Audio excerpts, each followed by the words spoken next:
Okay, here's the start of a new chapter. We're starting chapter 10, and it's called Conflict Resolution.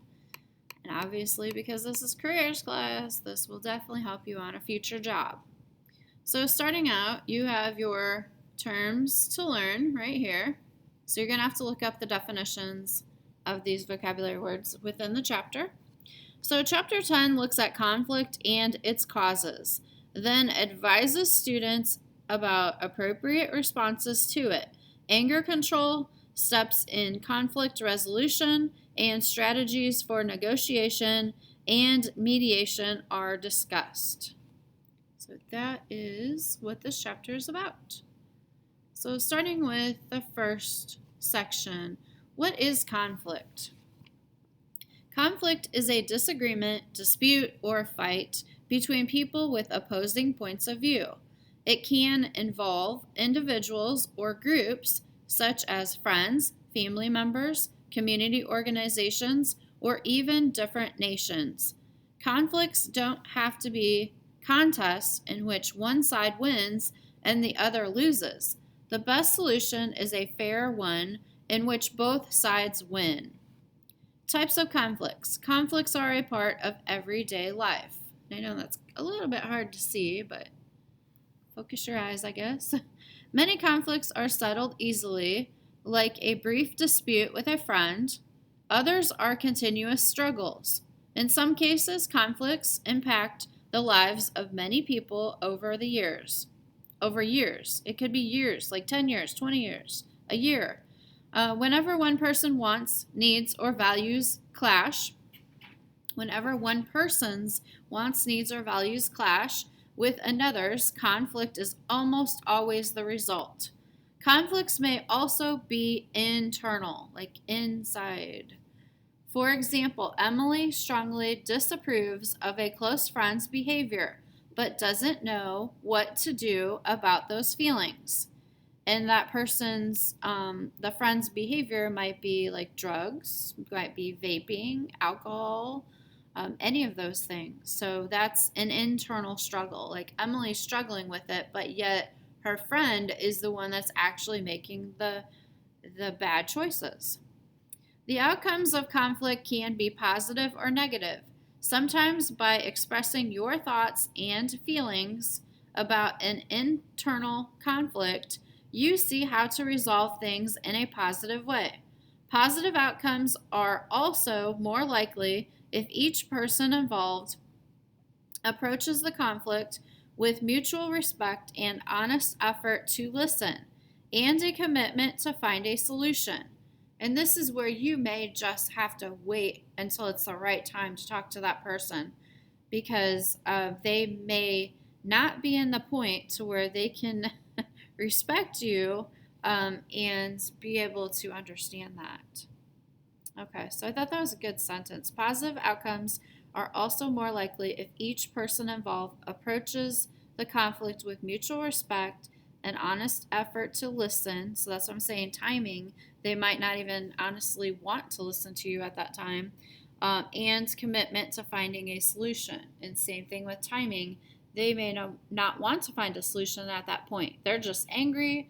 They're upset about something that happened that they think you did or you actually did do, and they won't even accept your apology. So timing, I think, is important. And we talked about that in the last chapter with communication, because this goes along with communication. If you want to resolve a conflict, basically you need to be open with your communication, is my thought here. But we're going to learn some other strategies as we go through this chapter. Successful conflict resolution can actually bring people closer together.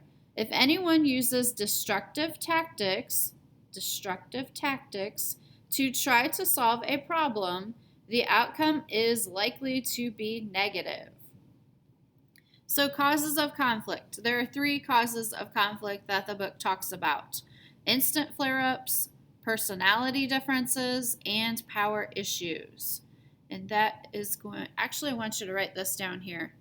If anyone uses destructive tactics, try to solve a problem, the outcome is likely to be negative.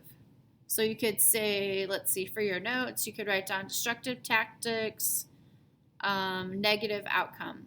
You could say something like that. Or you can write that whole sentence. It's up to you. Let me go back to it.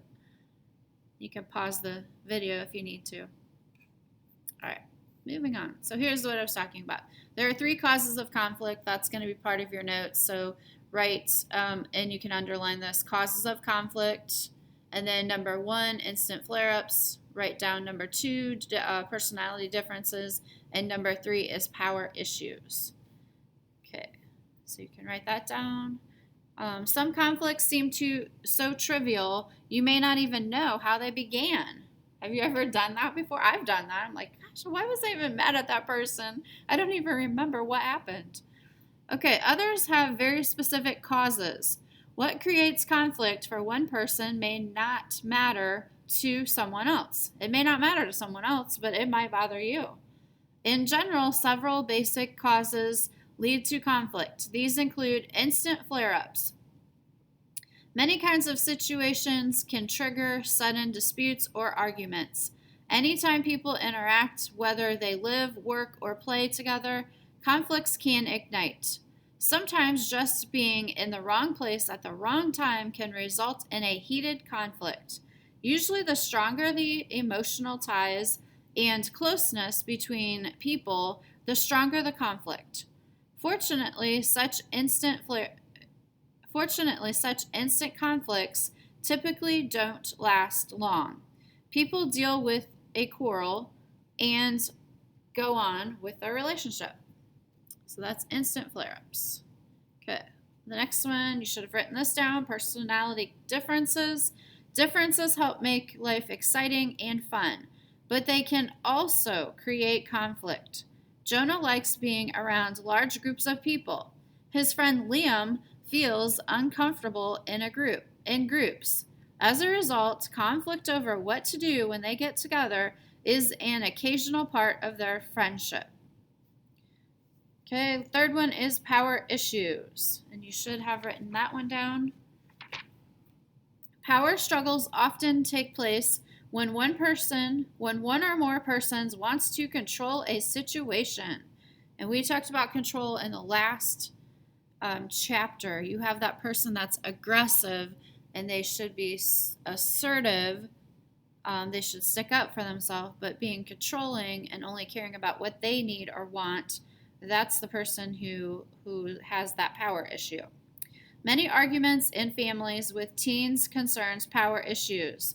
For example, sometimes a teen's choice of friends leads to a power struggle with a parent. What options are available for parents and teens in a situation such as this? On what common grounds could they meet? Other causes of conflict include prejudice, jealousy, and revenge. In addition, poor communication, stress, and drugs and alcohol frequently trigger conflict. And I know over the years I've been friends with different people who were on the police department or on the police department, and they said that's why the weekends are so much busier for the police department, because some people are getting into like drugs and alcohol and they're stressed from the week at work, and then that leads to poor communication. It leads to conflicts. There could be jealousy in there. So that's what we're trying to work on now, so that way you have less conflicts in your life. And the picture here, clean up this room. Conflict can occur when 2 or more people's values differ. It takes working together to solve the situation fairly. So obviously this parent probably more than likely owns this home, and they expect the people living in this home to take care of it. So, okay, so once again, what is conflict? Hopefully you understand that. Conflict is a disagreement, dispute, or fight between people with opposing points of view. And that is the end of this lesson for today.